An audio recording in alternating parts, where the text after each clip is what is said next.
Truth is a principle. Truth is universal.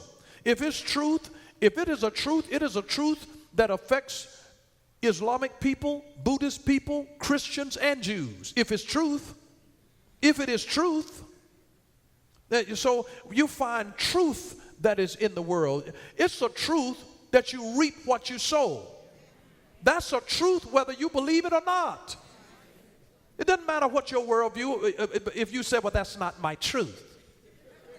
Well, you think you can treat people any kind of way and that it's not going to come back to you some kind of way. Oh, you are going to reap what you sow. That's a truth. That is a truth. That's not an opinion. That's truth. It works in every generation. Truth transcends time. It transcends culture. It transcends geography. If it is truth. So there are certain things that are just part of truth. It's just a certain part of truth. And when you receive Jesus Christ, you are completely forgiven. And you're given a brand new start. You get a brand new identity. 2 Corinthians 5:17. If any man be in Christ, he is a new creature, a new creation.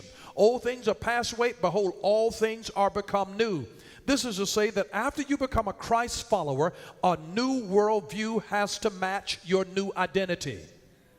And the problem is that we're getting people saved today that still have a worldview of the world.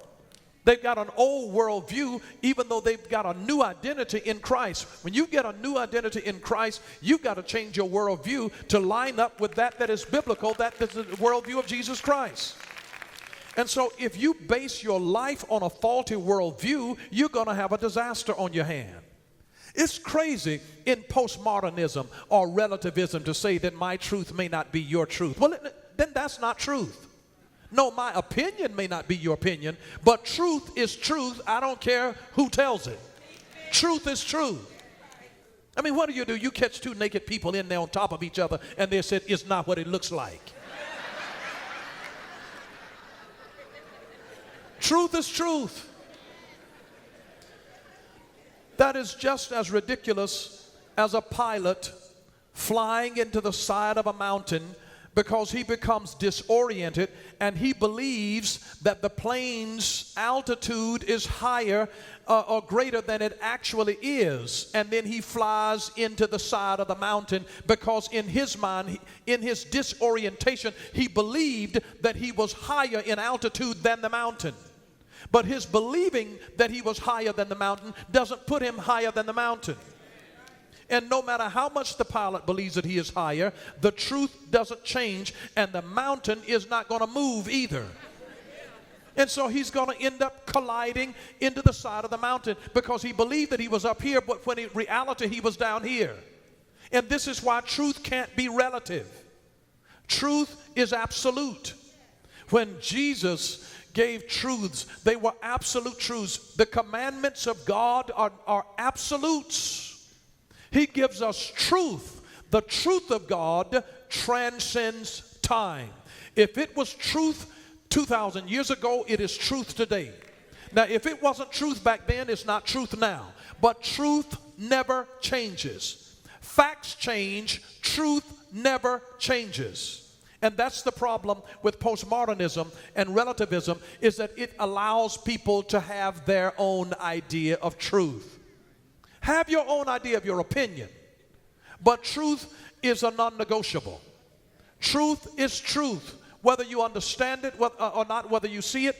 And listen, here's a thing about it.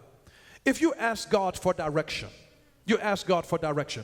I'm trying to get to the cross, and I'm actually right here. I'm on this side of the cross, but I think that I'm on this side of the cross, but I'm actually over here. But I think that I'm over here in relationship to the cross. And so I'm asking God, God, lead me to the cross. God is not going to give me directions based on where I think I am. He's going to give me directions based on where I am, based on truth.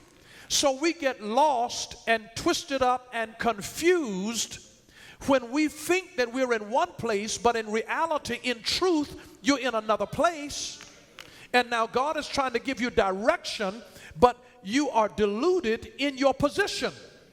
So you got a faulty system.